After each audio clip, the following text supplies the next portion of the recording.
네, 이번 주가 사법 슈퍼 위기라고 불렸었죠. 근데 내일 이재명 대표의 정치적 운명을 가를 선거법 2심 선고가 이제 2탄인 격입니다.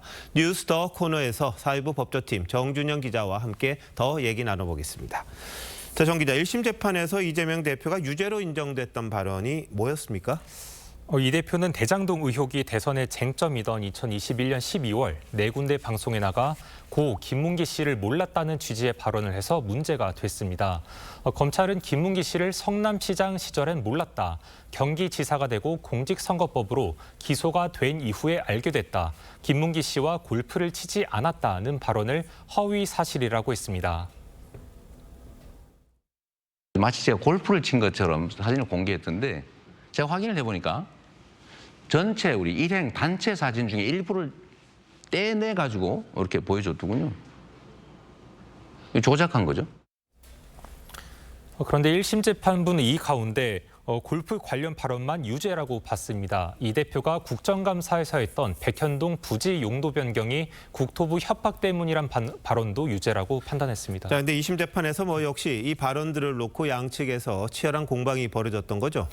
네, 선거법 250조 1항은 선거에 당선되기 위해 행위에 대해 거짓말하는 사람을 처벌하는데 2심에서도 김문기를 몰랐다는 말이 행위에 대한 것인지 인간의 기억에 관한 것인지가 쟁점이 됐습니다. 검찰은 이 대표와 김문기 씨가 서로 알고 지낸 행위, 즉 교유 행위에 대한 거짓말이라고 주장한 반면에 이 대표 측은 인지의 영역이므로 처벌 대상이 아니라고 맞섰습니다. 또 이 대표 측은 백현동 발언에 대해 대선 후보가 아닌 경기지사로서 국회 국정감사에서 한 발언이기 때문에 선거법으로 처벌해선 안 된다고 주장하고 있습니다. 하지만 문제 발언 당시 이 대표는 경기지사이자 민주당 대선 후보였습니다.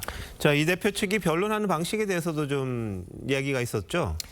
네, 이런 적도 있었습니다. 이 대표 측은 유죄로 인정됐던 골프 발언을 챗 GPT에게 물었더니 김문기 씨와 골프를 치지 않았다가 아닌 사진이 조작됐다는 의미로 보인다는 답변이 나왔다면서 재판부에 참고 자료를 냈습니다. 그러자 검찰 측은 알고리즘도 모르는데 그걸 어떻게 믿느냐 이런 반응을 보였고요. 그리고 양측은 형량과 관련해 전문가 증인을 불러 공방을 벌이기도 했습니다. 이 대표 측은 자신이 기소된 선거법 조항에 대해 위헌법률 심판 제청 신청도 2번 냈는데 아마 내일 재판부가 이에 대한 결론을 낼 걸로 보이고 있습니다. 네, 근데 요즘은 재판 결과를 놓고 어떤 재판부, 그러니까 판사가 누구냐 이걸 가지고 많이 따지기도 합니다. 내일이 아마 서울고법 형사 6부죠. 이 대표의 정치 생명을 이제 좌지우지할 텐데 어떤 분들입니까? 소문은 덜어 있습니다만 이 재판부는 3명의 부장판사로 구성된 대등 재판부입니다. 일단 재판장은 최은정 부장판사가 맡고 있습니다.